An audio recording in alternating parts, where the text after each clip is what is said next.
This is the soap everyone used to use. And then we forgot.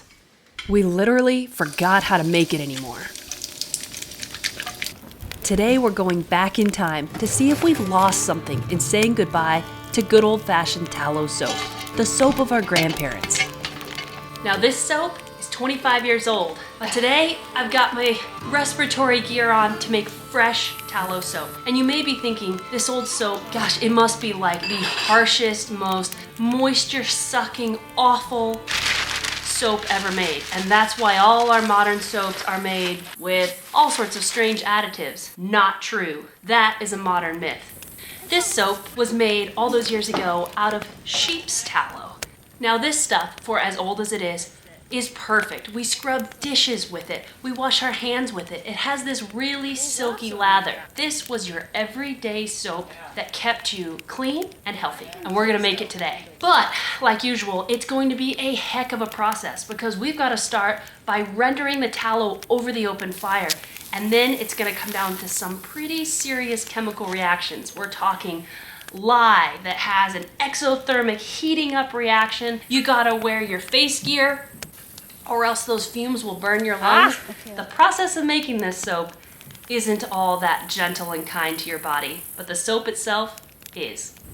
We've got this whole process down, start to finish, maybe not as experts, but I do have my good friend Susan here, the woman who made this soap 25 years ago when her children were small.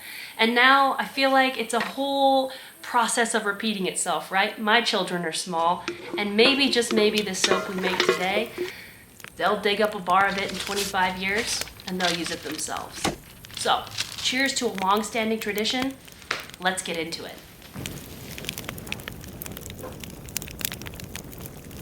Our lives centered around warmth and food and the return of men at nightfall.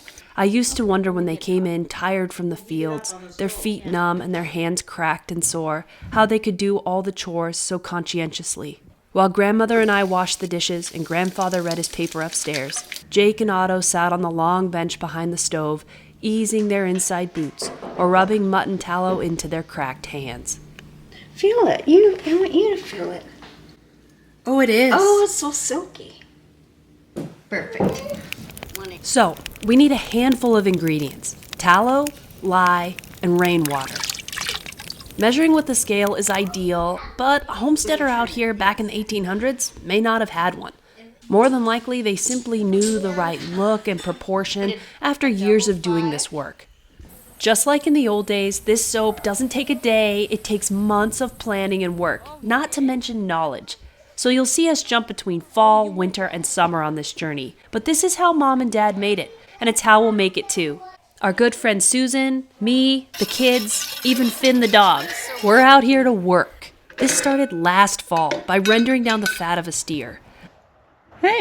Long hours simmering over the open fire. This is the old school way that this job was done, often in way larger cast iron cauldrons than this one. You'll find them dotted around antique stores to this day. But the gist of rendering tallow from scratch is in melting down the fats, letting any impurities settle to the bottom of your pot, and then pouring the liquid into molds until it sets up. Slowly but surely all those chunks of fat are turning down into a liquid. And that's exactly what we want to have happen. It's the way they did it in history, and it's the way we did it right here in the fall. All right, this tallow has rendered down and it's cooling really nicely. It's taking on that pale, creamy white color that it's known for. That's exactly what it should look like. This metal is gonna help that heat dissipate and help this cool a lot faster, especially out here on a cold Montana evening. So we're gonna give it a little more time and then we should be able to pop these blocks right out. I coated all the cast iron and the extra liquid tallow that we had, and then I'm heating that back up over the fire. And that's gonna help season it a little bit more. This hard white tallow is the perfect base for making candles, for making lip balm, medical salves, all sorts of different foundational goods you'd have on a homestead. Tallow was just a part of everything in history. Boy, and have we forgotten it today. This tallow is shelf stable, so today we're pulling it off the shelf and we're making soap. It's warming up. It is. We just want to remelt that tallow, about bath temperature. And get it pretty darn warm. But in full transparency, Susan rendered the fat we're about to use for this soap in her crock pot. Nothing fancy. There wasn't any. The internal fats were not there. This is just meat trimmings. And I rendered it at a low temperature all day. And then I ate the little pieces of meat that were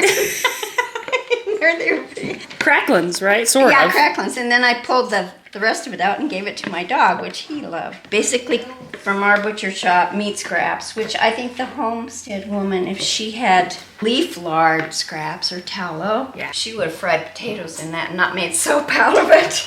And then I filtered it, took the chilled tallow and put it in a pan of water and boiled it for a couple hours. And then I chilled that, boiled it again, and chilled it. So in doing that, it just made it this beautiful. It's just beautiful. Yeah. So we need to heat this up to about 110 degrees, which is roughly bath temperature. So not much heat, because today it's supposed to be 95 right here in Montana. Goodness. So this is a project with 1 foot in history and 1 foot squarely in today's world. But it all begs the question, is tallow soap even worth making anymore? Do we want to use it today? Our ancestors figured out a long time ago that this soap worked at cutting dirt and grime off of dishes, but they also learned that you could scrub your hands in this, you could wash your laundry in this, and your hands were still good afterward. It's not a harsh detergent. Now the tallow soap we're going to get may not be harsh, but the next step is. This is where we add the lye. Okay, on goes the bandana. Lye is the stuff that gets my blood pressure up. Soap making is a dangerous caustic process. Oh, that lye. It's chemistry, and it carries with it risk of injury. So this face gear is here for a reason. Basically, when that lye hits water, there is an exothermic reaction and heat is generated really fast. Heat and really caustic fumes. So if you don't protect your lungs, your eyes, your skin, You can see the steam. You've got some grass clippings in there. Yeah, it's hot. Now it has to cool down to... I should try to touch it. Oh my goodness, it's so hot. Okay, I'll tell you what it is. 180, 190. Okay. With the kids and the dog inside the house for this part, we clock the temperature of the water and lye mixture at over 190 degrees.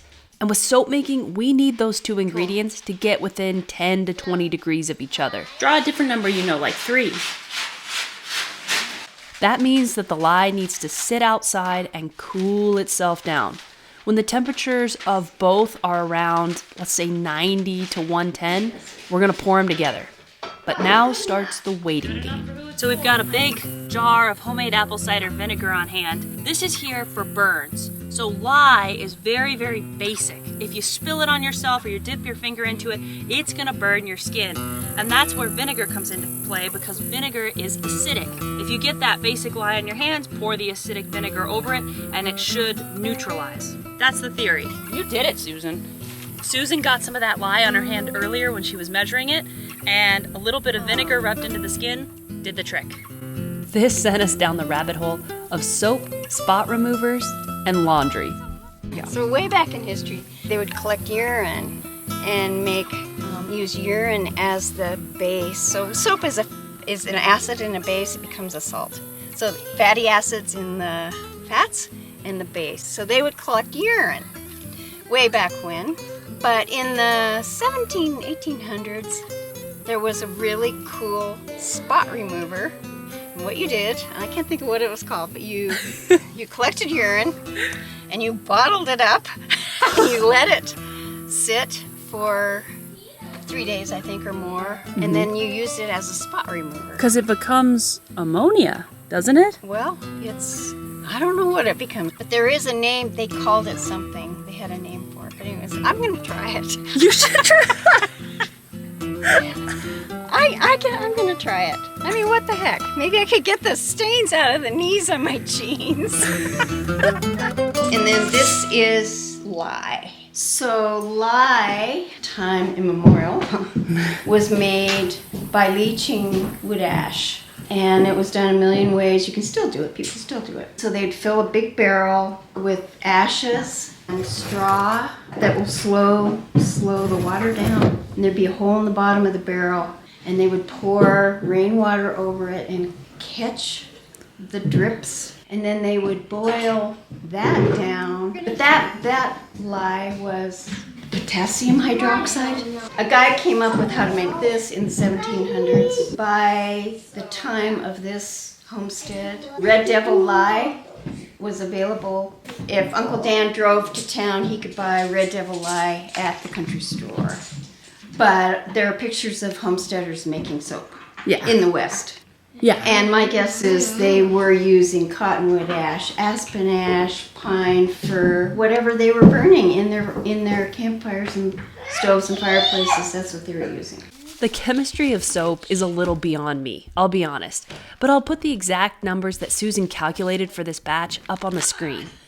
There are different chemical makeups of different types of lye. There are different kinds of soap, soft soap, hard soap. This soap today is a general all-purpose tallow soap, super fatted just a little bit, 5%, to make it gentler on the skin. But there's so much knowledge out there that I'm ignorant of. Susan chimes in with another great bit of chemistry that our ancestors understood well, even if they couldn't give a formula. The ladies would lay their laundry out on the grass in the summer to dry, and I thought it was, and especially the whites, I thought it would be to sun bleach. I always hung diapers out to sun bleach them. But it turns out, actually, the grass, as you know, gives off oxygen as it respires. It's actually doing an oxygen bleach. Well, and the sun bleach, too. I know, it's cool. Very cool. Let's see what it is. 94? This is a Araucana, I think. It's a green egg. So the old method of determining when you were processing your own lye, to know when it was strong enough, would be to float an egg. And so I'm gonna try to Don't burn yourself. splash. Take a look. Floating. Perfect. Perfect. Imagine that. Can you still eat the egg? No, I wouldn't. All right, we're ready. Ready to mix. Okay, the bowl of tallow and the lye water mixture, they're close in temperature. About 100, 110 degrees, so lunch has to be put on hold for a minute. It's time to act fast. In goes everything to the pot of tallow, and the stirring begins. It's tough to know, do we stir gently? Do we whip the mixture rapidly? I mean, this is the knowledge that's just hard to have these days. Great-grandma knew, but it's only taken a couple generations for 1,000 years of knowledge or more to just drift away. So here we are, doing our best. A base to an acid. Now, I bet there are some of you out there who know exactly what to do here, and I want to learn, so please leave a comment below, because I read them all and I try to absorb them. We aren't experts here. Perhaps with Susan, yeah, we've got more skill than most people. But, as we like to joke, the Cabinet of Disappointment loves to thwart our best laid plans. And today, we're in for it. How soap works. One end of it is attracted to water, and the other end is attracted to dirt. And so it binds to water, and it binds to the dirt, and then when you rinse your clothes, it rinses out. With soap, there's humidity, temperature, heck, the phases of the moon, it seems. All of that determines how long this next step takes. Maybe it's minutes, maybe it's over an hour. Well, it is rapidly becoming apparent to us that the answer wasn't minutes, because we're 45 minutes deep into stirring, and still the soap is not tracing. The soap's not ready. What we want to see, it's called tracing. We want to see that when we go like this, for a brief time, that the drips will sit on the surface. But we're not there. There's quite a bit of wood ash in it now. Yeah. And grass clippings. I got the ant out. I think it's changed color, but it's still... I think we're what, Susan, 45 minutes, 50 minutes in? Close to an hour. Close to an hour. And in true cabin of disappointment fashion, it's not working. It's not saponifying. Is that the right word? Yeah. That's the word. Runny. Huh. It's not coming together. It's just not thickening up.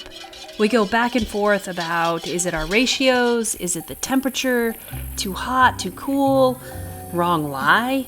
But no, we rechecked everything and it looks right. But today is very, very humid. It should be coming together and it isn't. Keep stirring. Keep stirring.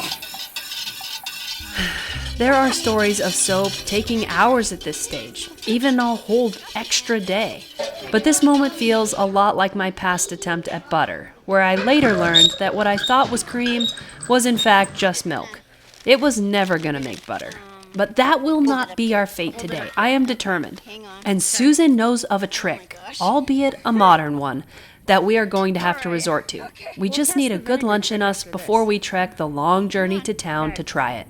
For lunch today, coleslaw. The way I learned when I was 19 from a friend's grandmother who was well into her 80s at that point in time. This is how she made coleslaw, and I think this is how a homesteader would have made. She would not have made mayonnaise coleslaw, which is what we are accustomed to.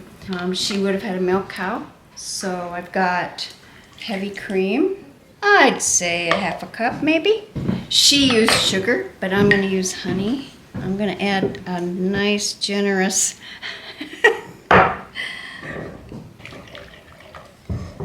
pinch of salt and a glug of homemade vinegar. And then we taste it and we adjust. Maggie, taste this. Tell me what you think. Right in there. Yummy, tastes like honey. Tastes like honey? Can I see? Yeah. All the fresh chopped garden vegetables, anything ripe at this moment, go in. Oh, it's beautiful. It smells good. It does. Cream, vinegar, and sugar, honey. Let's give it a try. I'm excited. Oh, but this would satisfy you in the summer. This lunch is ticking all the boxes on this hot day, but it can't distract us forever from the main job at hand. That soap. Why won't that soap work? Well, we can't get our soap to trace. I've calculated it 2 different ways and still just isn't working, so don't know what the problem is. We'll keep going. We'll keep trying. So we're going to take it to town. I will continue to stir it. We may try the immersion blender. Oh, that's a step. It's a terrible admission. We want this soap. So that did it. We have our plan. Let's pack up all the food, the tools, and head to town for a last-ditch effort. We're making ourselves a makeshift funnel out of butcher paper, and then it's just down to delicately pouring the still hot, both in temperature and chemical reactivity, liquid soap into a jug. Look at this soup. All right. Okay. Okay, hang on. Okay. Ow. Ow. That was hot. It caught my fingertips. Oh, we smoked your pan. It kind of smells like soap. All right. It does smell like soap. We don't make messes. You guys don't. Oh. All right, we're loaded up. Let's go see if this solves our troubles. It's very silky. Creamy. Our proto soap. I've never used one of these things in my life. I've done it once to make a milkshake. It didn't work that well. Okay, go.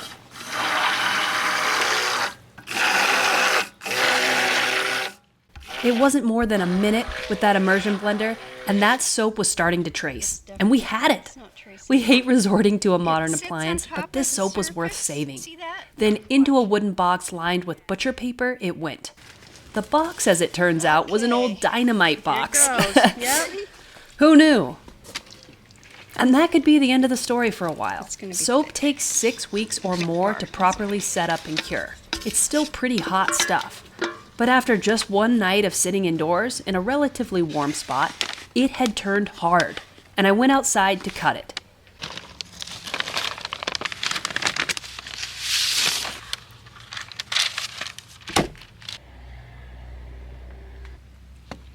A bit crumbly, yes, difficult to get perfect lines, but quite beautiful.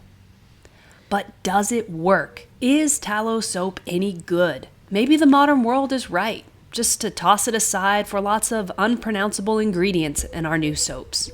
Well, it's 2 weeks farther on into the cure time, and we're gonna test it. Wait till it gets hot.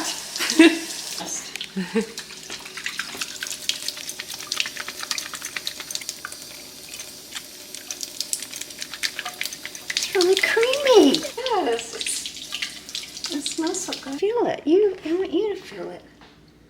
Oh, it is. Oh, it's so silky. It is silky. Yeah. Oh, it has a really nice feel. Oh, I'm gonna love that in the bathtub. This stuff is actually nourishing for your hands, good for your skin. They say it's because it so closely resembles our own skin. It has such all natural pure ingredients, but this was your everyday soap that kept you clean and healthy. We still have a few more weeks to cure, but I would call this soap a huge success. Not without trouble, of course, but people have been making some form of this soap for 1,000+ years, so it might just be a good skill to have in our back pockets. Or maybe it's even more than that. Tallow soap, tallow face products, they're becoming very on trend these days. High in oleic, stearic, and palmitic acids. Tallow protects our skin, promotes the microbiome, reduces inflammation. Tallow may be becoming expensive and fancy these days, but now you can say you know exactly what tallow really is and how it's made.